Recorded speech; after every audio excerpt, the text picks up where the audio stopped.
Still waiting on that new music to be put in. Welcome to Points After Thursday on the Fantasy Football Advice Network. Fantasy Football Advice Network. You are watching the Fantasy Forecast on Points After Thursday. I am bigz. He is Grindberg. Schultzy's in the back trying to find some nuts or bolts or something in a junk drawer. We are just finishing up the 35-34 Baltimore Ravens victory over the Cincinnati Bengals. The Ravens moved to 7-3 in this Week 10 showdown on Thursday night. It was a good game. We had a bunch of scoring early by the Bengals and then a storming back by the Ravens, combined with a late touchdown for Jamar Chase and an ill-advised 2-point conversion attempt by the Bengals. They just didn't. They wanted to go home. Jamar Chase, let's talk about that. This is his second highest fantasy output in his career. Tonight he went for 264 yards and 3 touchdowns on 17 targets and 11 catches. Back on January 2nd, 2022, against the Kansas City Chiefs, he had 266 yards and 3 touchdowns. So he came up just short of that by 2 yards tonight. We had excellent contributions on the fantasy side from Joe Burrow, 428 yards passing and 4 touchdowns. Lamar Jackson, 290 yards passing and 4 touchdowns. Chase Brown, 42 yards rushing and a touchdown. Derrick Henry, 68 yards and a touchdown. Jamar Chase, historic evening. Tylan Wallace leading the Ravens charge with 3 catches on 115 yards and a touchdown. Also scoring Mark Andrews, Rashad Bateman, and Nelson Aguilar, just like Grindberg called in a different show. Tanner Hudson added a Bengals touchdown, just like I called. And it was a good game. It was super good. Yeah, it was an entertaining game, right down to the wire, as we thought it was going to be. We were hoping for a bit of overtime. I know the East Coast folks maybe weren't hoping for that, but this game was just, it had it all. It had some great plays, some huge plays, and Jamar Chase, folks, what a game he had. Could go down as a game changer here for a lot of fantasy rosters. Now, it's a pivotal point. Jamar Chase, over 50 points in a lot of leagues. Crazy situation here. And if you had the Burrow and Jamar Chase stack, you're looking pretty good headed into the weekend, aren't you, bigz? Absolutely. Yeah. You can coast the rest of the way. Yeah, you might not even have to tune in on Sunday. So you'll probably, get up early, go for a walk, enjoy the day. You can watch a bit of football without having any sort of stressors, right? Watch some wrestling on your DVR. There you go. Albert's in the building. What's up, Albert? Welcome back, as always. What up? Hello, everyone. Hello, Albert. Yep, there you go. Lost my bet on the stack, but I'll take it. Yeah. That's salve for the betting wound. Okay, so bigz, what's your biggest fantasy takeaway from this game? If you could take one away. It's that Joe Burrow is back, and I mean, yeah, Jamar Chase with a top 25 fantasy performance of all time. But I think more importantly, Joe Burrow, he's back in the saddle as that top 8 quarterback. Yeah, 9 touchdowns, 2 games. That's prolific. Close to 800 yards. That's huge numbers. And when he doesn't add much on the ground game, and you think of him being without T. Higgins these 2 games, just think of him hitting on all cylinders with one of his best weapons back. So what's your thought on T. Higgins moving forward? Is he a guy that is are you worried about him, his health? Obviously this Thursday night game was I thought they were going to rest him last week to save him for this game, but he didn't play. I gave up on T. Higgins a couple years ago, and I'm not back in on him until next year when he's a Raider. Oh, right. And you've been saying that for a while, that you think that T. Higgins is going to be a Raider. Crazy. He's going to drive me nuts too. Yeah. So in some leagues, I just see the Burrow Chase stack, almost 90 points combined. I'm gonna have to check. I'm gonna have to check and see where I've got that. I know I've got it somewhere. Yeah, it's that's hard to come back from unless you're up against Lamar, right? You know what I mean? Like there's not much else out there that you're gonna, what other games could compete with that this week? Maybe Miami and the Rams. What are your I thoughts mean, on that? You're talking about a top 25 wide receiver performance or a top 25 fantasy performance Of of all time. I mean that'll give you some wiggle room. I just wish that I had those two guys going in the league in which I started Keaton Mitchell.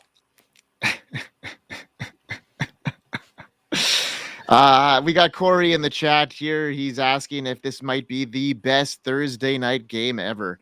No, I mean it's up there. It was entertaining and fun to watch, but there have been quite a few of them. We've even had some this year. Yeah. Okay. All right. I think that was a pretty entertaining game, right down to the wire. I just wish it would have gone to the overtime. Going for that, 2 points. I get the logistics behind it, but that's not something I would do, especially on the road. Sure, yeah. The adage is go for the tie on the road, go for the win at home. Zach Taylor did not listen to that adage, and he tried to go for the win. Yeah, I mean, maybe he was worried about his defense, but there was 30 seconds. That's a lot of time for Lamar, but I don't know. That's you're gonna have to come up with something better than that if you want to win that division. Hey, yeah, I mean the logic behind it is you go for the win, but also you have to think you have Chase McPherson, you kick an easy field goal or whatever his name is, McPherson. You kick the extra point, suddenly you have overtime, or you have a tie game. Lamar only has 38 seconds to get down the field. Are you really that scared of Lamar? Is he like now in Tom Brady territory where you look at 38 seconds and go, that's too much time for Lamar? And then you have a chance. If you miss it, if you miss the 2-point conversion, you no longer have a chance. So you go to overtime. Yeah. And look at how much, that would have improved, sports betting, entertainment in general, like I thought the NFL was scripted. Should have been, right? This should have been a script for the history books, right? I told you it was scripted and the Ravens were going to win. Oh, well, it should have gone to overtime. That's all it says. It should have gone a couple coin flips, Hey, Schultzy, do you like this aesthetic that Mike and I have going on? We're both wearing our Fantasy Football Advice Network hats, and his is white and mine is black because he's the good cowboy, and I'm the bad cowboy. I'm the evil cowboy. Draw!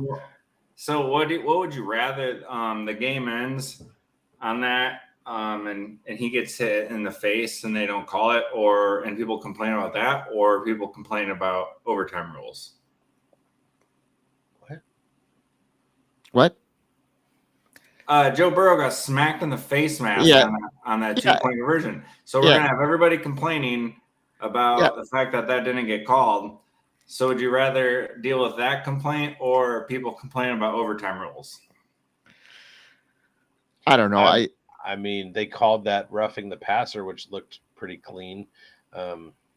Yeah. That was a clean hit on the other side there. Like, when they called the roughing the passer, so by just making up for that call, they ended up scoring anyway. It's just the whole situation of the 2-point conversion that was a head scratcher of a call. I didn't see Burrow getting hit. I saw Gesicki whining about getting pulled down, but you could obviously tell that he got pulled down after the ball hit his fingertips. Well, on the 2 bowl, Gesicki was they were talking about it after the game. He was on the left and Hudson was on the right. And Burrow looked right the whole time. They said had he looked left at Gesicki, they probably would have called it, but they never looked over there, so they didn't call it. Was that Hudson that was pulled down? Yeah, maybe. I don't. Maybe I got them backwards. Regardless, they mentioned that because Burrow never even looked over there. That's probably why they didn't call it. I just saw a big white pass catcher guy, and I just assumed it was Gesicki. Yeah, but also, Burrow totally got smacked in the face mask real bad on the throw. So, you touched the quarterback's head, and they got to call it, but they didn't. Sorry about it, Burrow. Yeah. I don't care, but you win some, you lose some, right? And you know where you can win some and where a good community is? Where do Fantasy Sports Advice Network. We are here. FantasySportsAdvice.com, offering the best fantasy sports social media platform. Why join endless Discord communities or the trolls of Reddit? Fantasy Sports Advice is a community designed to help you win with 24/7 support. Go to FantasySportsAdvice.com and become a pro member for unlimited access. Again, go to FantasySportsAdvice.com today. Fantasy Football Advice Network. There it is. I love that subtle tone in your voice there, bigz. We're gonna get it on our new show intro right away. I promise you, bigz. Don't hurry. All right. So, outside of this game, a lot of storylines happening coming into the weekend here. So many. All the storylines. Are you gonna probe us? It's always my favorite part of the show is when I get to probe my buddies, and let's talk about maybe some starts and sits of the week here, because we're headed into the weekend and we're gonna have some viewers coming in talking about their starts and sits. Get your questions answered tonight, folks. But bigz, talk about your start of the week. My start of the week is going to be Chuba Hubbard. Hey, guess what, you guys? Chuba just signed a huge contract today. So guess what he's incentivized to do on Sunday against the New York Giants? He's going to go out and try and prove his worth. The Giants are not a great defense against the run. It's a pretty good matchup for Chuba.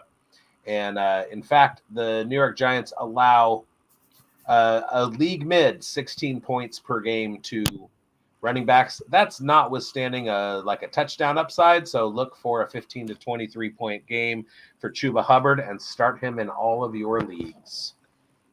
Yeah, it was a surprising, contract signing today for a lot of people. But he actually earned that, obviously, but big time money essentially for a running back. Schultzy, what's your initial thoughts on that contract and what it means for people that have been holding on to Jonathan Brooks, not only in redraft, but for Dynasty?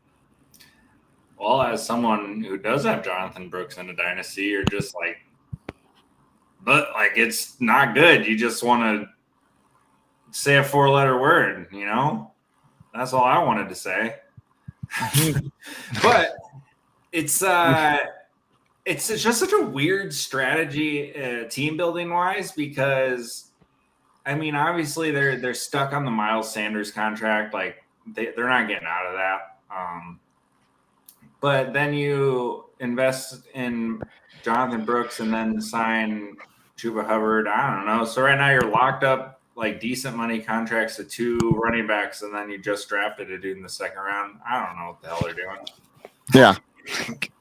Well, they're looking at a guy coming off a pretty significant injury to his knee, potentially, with this NFL leaning towards 2-back systems. I think there's a place for both of them, obviously, and maybe not until they get a quarterback. It reminds me of, so Mike and I drafted a team in a dynasty startup earlier this year, and the person who's the commissioner of the league literally wrote a manual about how to start a startup in dynasty fantasy football. And he started implementing his blueprint, and everybody else in the league just went right along with him. And Mike and I, having the two brains, we were talking about it, and I was like, they're literally allowing him to do exactly what he said. Do this and you'll win in dynasty fantasy football. So what it creates is a market inefficiency for doing the opposite. And it looks like that's what the Carolina Panthers are doing. Nobody's paying running backs. So what do? We pay the running backs. How we doing in that league? How we doing that? Good strategy. It's a dynasty. We didn't draft for win now. No, I'm just joking. No. Good strategy, Carolina. Yeah. Jeez Louise. That was a funny situation. And you know what? Good for Chuba Hubbard. Maybe that's setting the tone for running backs, maybe getting a little bit more, or who knows? I wouldn't go that far. It's the Panthers we're talking about. Yeah, I know. Right. But the Panthers aren't the only dumb team in the league. A lot of money because look what the Panthers did. Don't worry about what the Panthers did. All right. What about Dak Prescott here, guys? There's some steroids. There are some Dallas Cowboy fans within our community, and they want to know your thoughts, bigz, because we've been a big Dak Prescott guy, especially coming into this season. Some of our shares that we have in him were, top 12 aspirations like he had last year. This injury does a lot to that offense, and you know what does it do to CeeDee Lamb? We talked about it a little bit, but let's talk about it in full here. What's your high volume upside for CeeDee Lamb moving forward? It can't be like what he was. Thanks, Grubby Pog. How do we block people on here? I'm not sure what we would have done without that. I'm not. I'm still in on CeeDee Lamb, but obviously, like he does take a hit, but I mean, it just feels like you're trying to bait me. In every show we do, you're trying to like bring up this whole CeeDee Lamb thing, and I'm not going to change my tune. CeeDee Lamb is going to be just fine with Cooper Rush. Okay. All right. Now we got a start and sit question. Let's hear it. Oh, that wasn't it. It was a comment before. Could you translate that one for me, Schultzy? This is one too. Well, I'm really scared that little dot matrix pattern is going to show something very inappropriate at some point, and I don't want to participate in that. So let's go ahead and just not let Grubby Pog get his day in the sun. Yeah. All right. Should I start Mike Williams in his new home in Pittsburgh? Noah Brown, who is, quietly becoming the number 2 target there in Washington. And, he's come together, 3 straight games here with decent production. Ricky Pearsall, who's still trying to find his role in the offense. I'm definitely not leaning towards that situation. But Ray Davis here, a couple games with, 30% snap share and, making use of his situation. And he's known to pull off a big run here. So, bigz, what about you? What do you think this, where are you leaning here? I'm ranking those Noah Brown, Ray Davis, Mike Williams, Ricky Pearsall. Me too. Exactly in that order. Schultzy? What order did you go again? Sorry, I'm trying to copy and paste these dots in Google. Let's see what they look like. I said Noah Brown, Ray Davis, Mike Williams, Ricky Pearsall. Sorry, I wasn't listening again. You just decide for me. I'm really interested in these dots. Schultzy agrees. He's in on Reddit now. There it is. There's another one.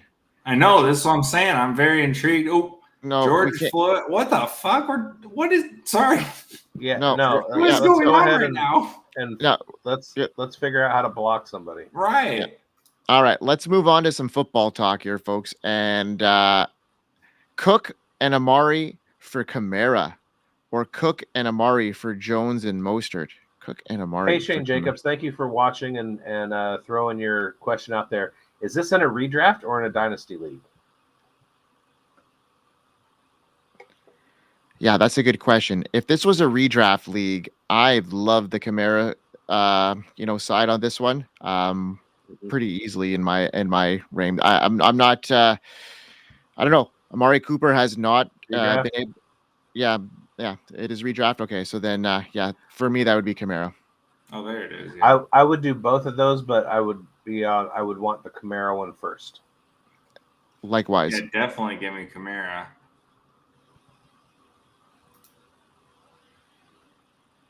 All right. Let's move on. Let's talk about some injury bugs here. Chris Olave, that concussion looked pretty bad here. He's sustained quite a few in a short period of time here. What do you think the outlook here is, Biggs? I don't like where he's at right now. And the Saints really don't have anything to play for at the moment. It looks like they're just a sinking ship. I don't think if they lose this week, they will have any incentive to go ahead and keep playing him if he is suffering and is in trouble. So yeah, I really, really don't like his situation right now.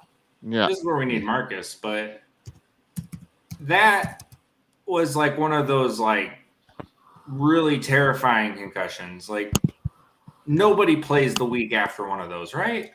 Of course not. No, you wouldn't expect it, right? So yeah. All right, we got Millie Mills in the building. Always. Millie Mills. Let's get Millie's questions up here. Okay, what's up, fellas?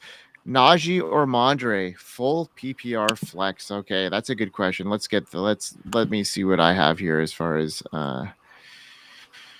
Najee or what's the other one? Najee or Mondre? I'm leaning Najee, but Ramondre could surprise, so I think you're okay with either one that you go with. Yeah, I mean, I agree with that as well. Mondre might have more opportunity. I'm worried about Jalen Warren coming out of the bye here too, and having a couple decent games under his belt. Maybe breaking into that workload. But yeah, Najee's been very safe for sure. Okay, so there's another one up there in between this spam bug here. No, it's not easy to sort I know. I need to pick one more for a flex this week. So this person is starting Malik, but have to choose between Tyrone Tracy or Tank Dell. That's a great situation to be in here. Sorry about your dilemma. No kidding. I have Tyrone Tracy as one of my starts of the week, but I also really like Tank Dell in this matchup against a very, very, poor, like not very, very, Swiss cheese defense there. So what do you think, Biggs, if you were to pick one? I think you watch the news, find out what's happening with Nico Collins, and if Nico Collins is full go, you go with Tyrone Tracy. In fact, go ahead and watch Breakfast with Biggs at 8 a.m. Pacific time on Sunday morning, and ask the question again, and I will have a better answer for you. But at this point, I'm looking at Nico. I'm figuring out what Nico is going to do, and then if Nico plays, I'm going with Tyrone Tracy. Yes, we would do the Aaron Jones for Amari and Cook if the Kamara one doesn't go through. Yep. Absolutely. All right, let's hide that one on the stream. Okay. It's really hard to get through your questions. Sorry, folks. We're going to figure out how to Pog to thank for that. Yeah. You guys, we have our first spammer. Oh my God. We made it. How do we celebrate such a monumentous moment? A can of spam? Or click. We call it click up here in Canada. We have click. Do you guys have click in the States? Nope. Hey, Corey, if you're still there, how do we if there's somebody who's spamming from Twitch, how do we block them? Help! We're drowning here in our. All right. Let's talk about some sits here, guys. Wait, we got another question real quick. Let's do it. It's from Dominic. What's up, guys? Dominic Hammer Goff. That's Goff or Stafford? Guy. Goff or Stroud? Stroud. Yeah, me too. Who are they playing? Oh, they're playing each other. Texans have been pretty good on pass defense. I know that. Goff is a fade this week, and Yeah, CJ Stroud is. CJ Stroud's at home. Fire him up. And just the way the Lions have been playing in general, like they haven't needed to use Goff as much and or need him to throw the ball, so yeah, I think it's going to be much of the same. I don't know how many of you know this or realize this, but the Fantasy Forecast is the single most important podcast show regarding fantasy football on the entire planet. Where can people go if they want to like interact with us? If they want to like not have to go to YouTube to see the show, that kind of thing. Okay, we are living in a simulation. That's so funny. Thank you, sir.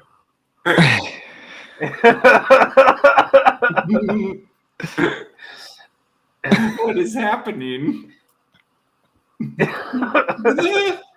We are here. FantasySportsAdvice.com, offering the best fantasy sports social media platform. Why join endless Discord communities or the trolls of Reddit? Fantasy Sports Advice is a community designed to help you win with 24/7 support. Go to FantasySportsAdvice.com and become a pro member for unlimited access. Again, go to FantasySportsAdvice.com today. All right. I do want to say, Grubby Pog, appreciate you, bro. All right. And Dominic Hammerquist. Okay, so we got Dowdle, Waddle. That's a tongue twister just to say. Keon Coleman. Yeah. It's Keon Coleman. That's horrible. That's horrible. That's quite the pickle. Hey, Grubby Pog, who are you starting here? I got a pickle. I got a pickle. Hey. All right. It's already late. It's getting through here. We got Grubby Pog that's destroying the chat here. So let's get into our sits and then we'll end the show here. Biggs, who's your sit, bud? Put a smile on my face. My sit of the week is marvelous Marvin Harrison Jr. We got the Arizona Cardinals. They're facing the New York Jets and Sauce Gardner. The New York Jets are number 1, 2, 3, 4, 5, 6. They allow the 6th fewest points to wide receivers in fantasy at 15.2. It's a terrible matchup for Arizona. Kyler hasn't looked sharp. Marvin's been up and down. He's not the matchup proof route god that we are expecting him to turn into. And so I am sitting him this week. Yeah. I'm going to sit Tony Pollard this week against the Chargers. Tajay Spears is somewhat expected back. So, I'm expecting him to have a slower game even after a huge game that he had last week. So I'm going to sit Tony Pollard. I'm going to temper my expectations for him this week. And if there's a better option in my RB2 spot, I'm going to start him there. Yeah. Wow. That's a couple more. All right. Millie Mills checking in. Running backs, Pollard, Hunt, Connor, Cook. Wide receivers, Jettas, Debo, Amari Worthy, and Addison. League mate traded Cook and Amari for D-Hop and Dubs. How did he do? That's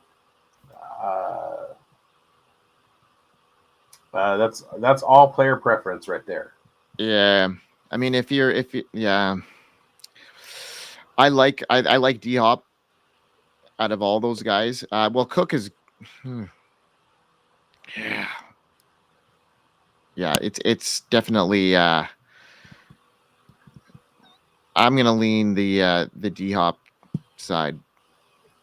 I think that's not the question. The question is, how did he do? He did fine. Okay. Just fine. Just fine. Just fine. There you go. All right. All right. Okay, folks. I think that's it for the night. Biggs, you got a busy weekend ahead of you as normal. So do I. Tomorrow we got our injury show. We're going to record that one for everybody for the weekend. Our start and sit show drops tomorrow morning on the Fantasy Football Advice Network. What else you got on the slate for the weekend, buddy? Well, we got starts and sits tomorrow. We got the injury show on Saturday. We got breakfast with bigz Sunday morning, followed by more FSAN action. And then Tuesday, we're going to have our waiver wire show. Wednesday, Queen's Ransom with me and Amber. And then we'll start it all over again next Thursday night at Points After Thursday. So make sure that you are subscribed to Fantasy Sports Advice Network, Fantasy Football Advice Network on YouTube, Twitter, and at the FantasySportsAdviceNetwork.com. We are here. We are here. And, we are here. Yeah, and follow us, you guys. Get in here. You can interact. And talk. I'm going to be on From the Forum tomorrow night at 10 Eastern time with Tyler and the gang. So look for us there on the network. And I can't do that show anymore. Yeah, because you got a job. I know. Tyler sent out the bat signal, and I was like, I wanted to so bad. I thought maybe you got banned. Yeah. No, he's like, oh, his availability is gone, so he can't even access the Google Doc anymore. He doesn't even know when he signed up. Poor lad. I'm just joking. All right, folks. From all I just want to get out of here so we can start putting these spams up on the screen and see what they look like. Okay, well, folks, from all of us on the Fantasy Football Advice Network, we hope you win. We hope you win. Boop, boop, beep, beep, 110010110. We are here. We are here. FantasySportsAdvice.com, offering the best fantasy sports social media platform. Why join endless? We are here. We are here. FantasySportsAdvice.com, offering the best fantasy sports social media platform. Why join?